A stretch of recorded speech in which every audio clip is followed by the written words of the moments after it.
We've all heard the familiar phrase, the customer is always right. It's been in use since 1909 when Harry Gordon Selfridge, the founder of Selfridge's department store in London, used it to convince customers that they will get good service and to convince employees to give good customer service.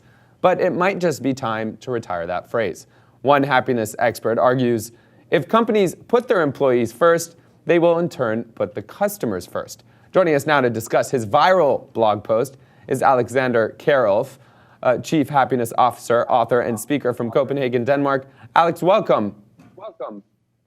Good to be here. So how can the phrase, the customer is always right, actually lead to worse customer service? Well, here's what happens in a lot of places that you have an employee, a store worker, a server in a restaurant trying to do their job.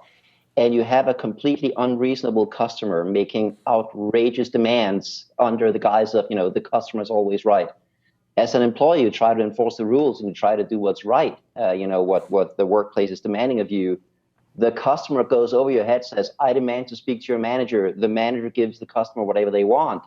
And as an employee, you're left feeling undermined and betrayed, and then makes you deeply unhappy. So ironically, what ends up happening is that a lot of customer service employees in a lot of different companies are feeling frustrated by these demands, these contradicting demands. And when you're unhappy at work, you can't give very good customer service. So ironically, this leads to worse customer service.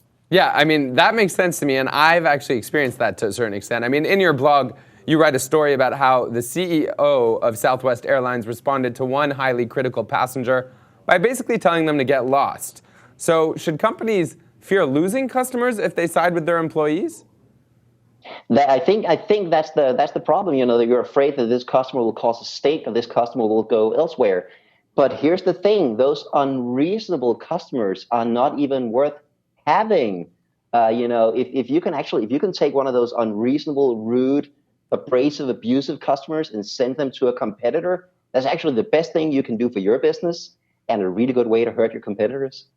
Yeah, and I love that you say in the blog, some customers are bad for business. That's one of your points, number 3, which is really a very simple way of putting it, and I would venture to agree, having been on both sides of that. But Alex, you also write, on the other hand, when the company and management consistently side with customers instead of with employees, it sends a clear message that employees are not valued, treating employees fairly is not important, employees have no right to respect from customers, employees have to put up with everything from customers.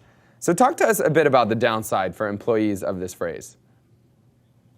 Well, that's the thing. You end up feeling betrayed and frustrated. You're doing your best. You're just trying to enforce the rules as they're written in the company.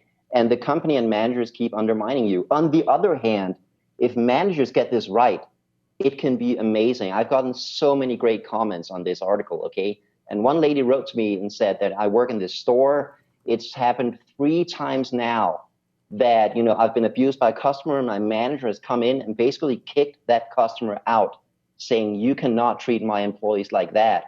And she ends the comment by writing, I would go through broken glass for this manager. I would go through broken glass for this company.